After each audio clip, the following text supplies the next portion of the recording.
Bueno, entonces, una vez que ya ustedes tienen su diagrama conceptual, su modelo conceptual, lo que vamos a hacer es convertir este diagrama en un modelo relacional.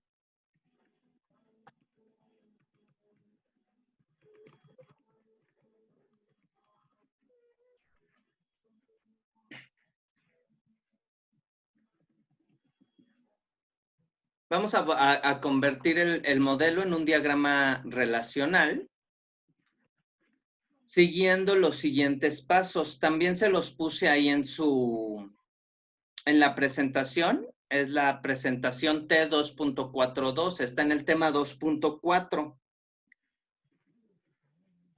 Paso 1. Todas las entidades se convierten en relaciones o tablas. Los atributos se convierten en campos. ¿Va? Entonces, déjenme abrir. Pueden hacer su diagrama relacional si quieren también en diagrams.io. Yo les recomiendo que lo hagan mejor en el Workbench porque pues es más, les va a permitir que después conviertan al diagrama, al modelo físico en un solo paso prácticamente. Pero pues cada quien decide, ¿va?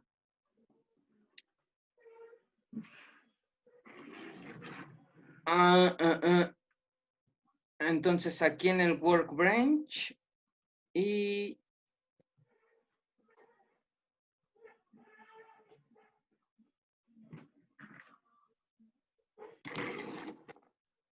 en diagrams.io tienen un menú de figuras.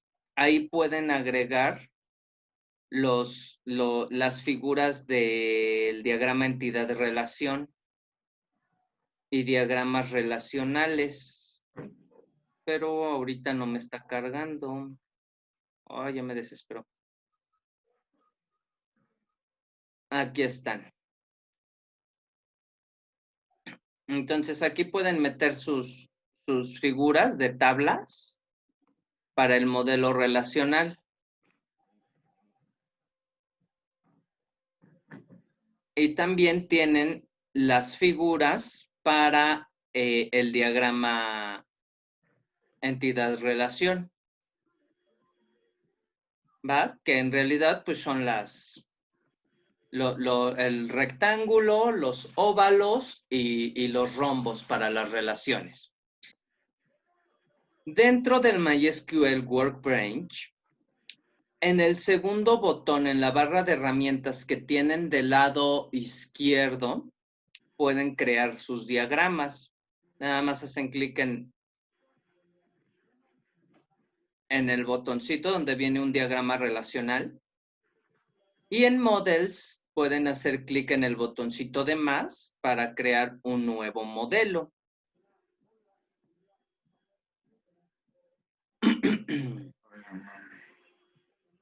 Posteriormente hacen clic en Add Diagram para agregar un nuevo diagrama. Voy a expandir a 150 el zoom. Listo, entonces quedamos que todas las entidades se van a volver tablas y los atributos se van a volver campos. Voy a hacer la primera, que es la de cliente. Entonces tengo el botoncito para crear una nueva tabla, o bien puedo oprimir la tecla T. La agrego en mi diagrama, doble clic y veo los detalles. Entonces tengo mi tabla cliente. Dentro de mi cliente, el atributo número de cliente es mi clave primaria.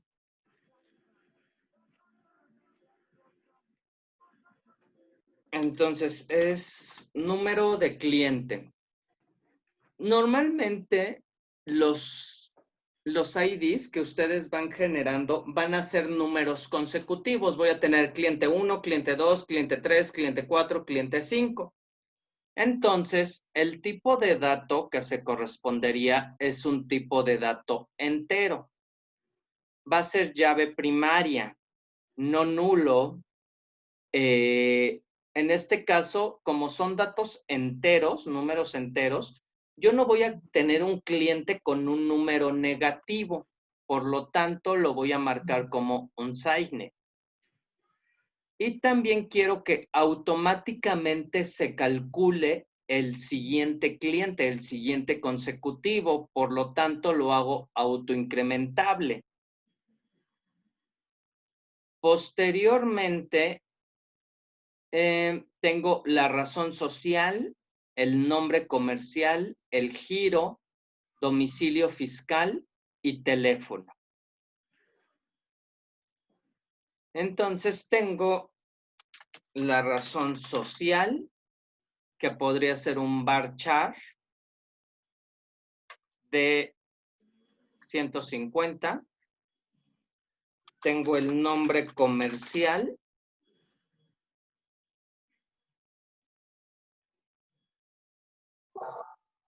que podría ser de 50 caracteres.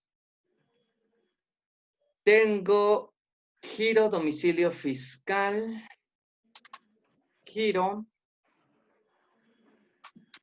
domicilio fiscal, que pueden ser de, mi domicilio fiscal le voy a poner 150.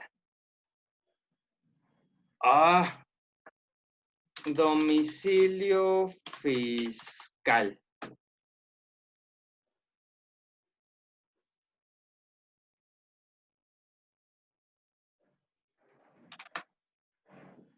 Ahora, ¿todos los clientes van a tener una razón social? Sí. Bueno, ¿todos los clientes van a tener un nombre comercial? Sí, también. Va. Sí. Todos van a tener un giro y un domicilio fiscal. También teníamos por ahí el teléfono.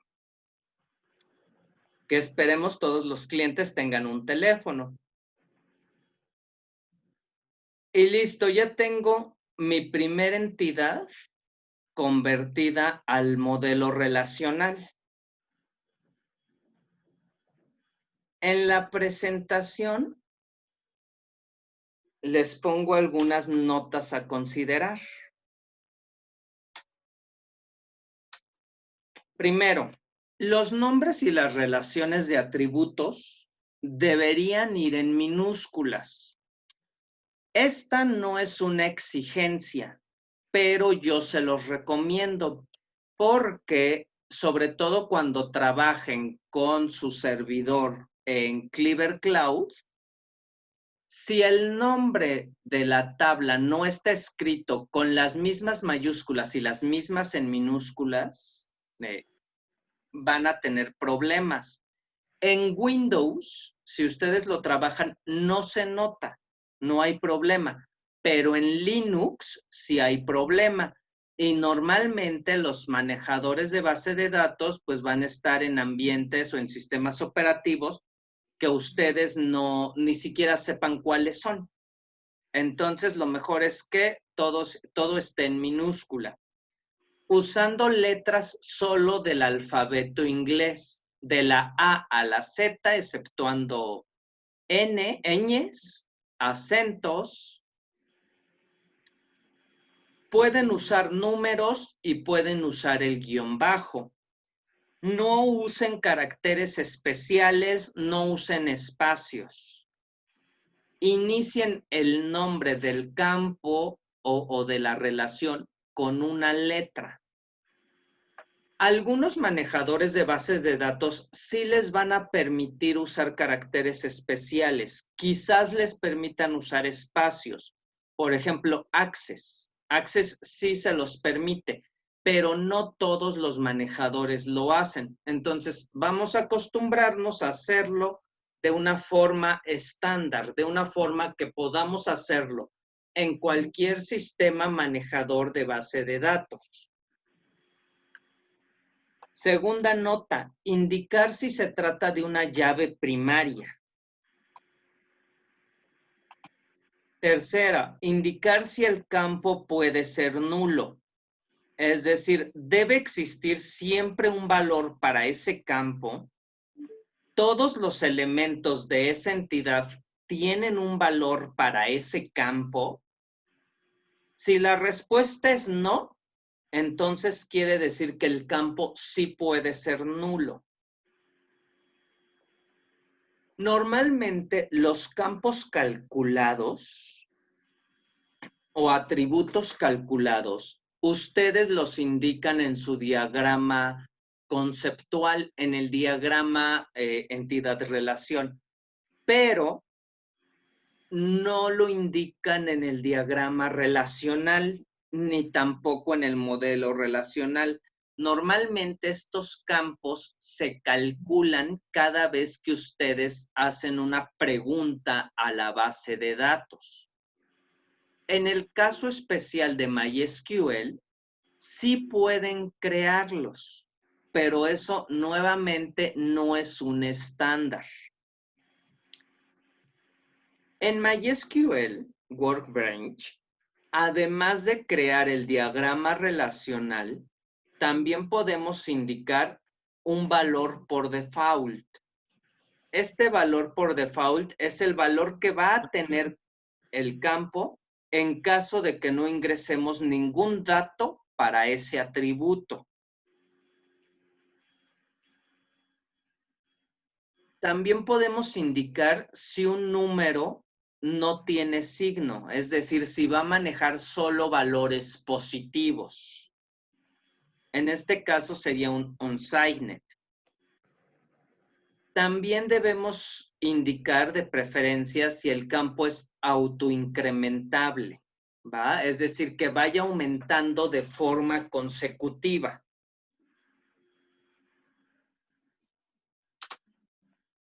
Todos los sistemas de gestión de base de datos deben manejar al menos 4 tipos de datos: el entero, decimal, texto, fecha y fecha hora. El tipo booleano, no todos los sistemas de gestión de base de datos lo manejan, pero se puede tomar en cuenta un tipo entero en donde el 0 significa falso y cualquier otro valor significa verdadero.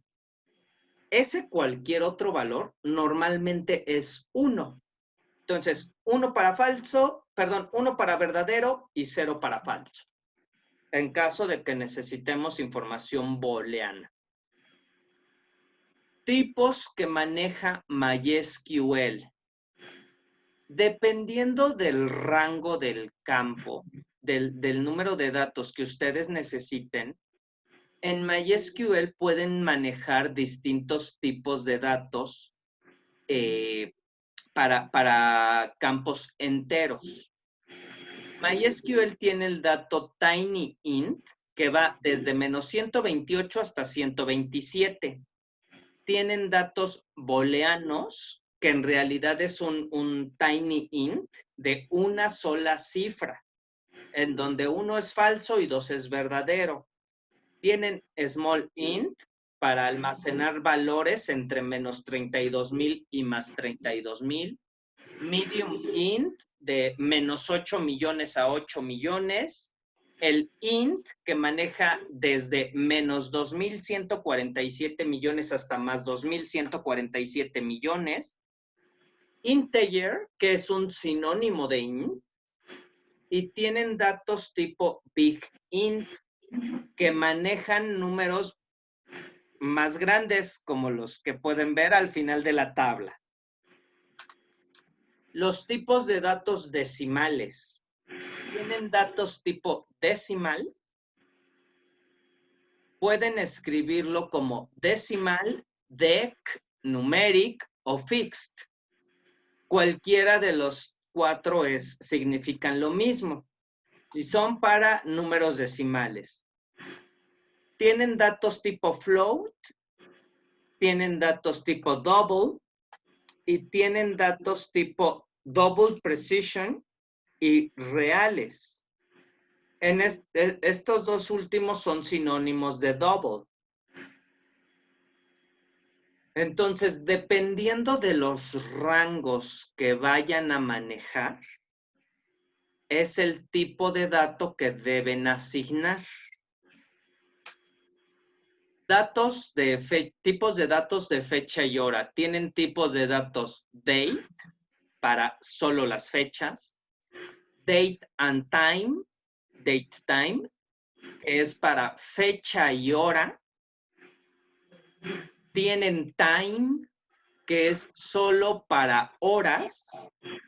Tienen time stamp, que almacena fechas y horas, pero estas fechas están en formato UTC.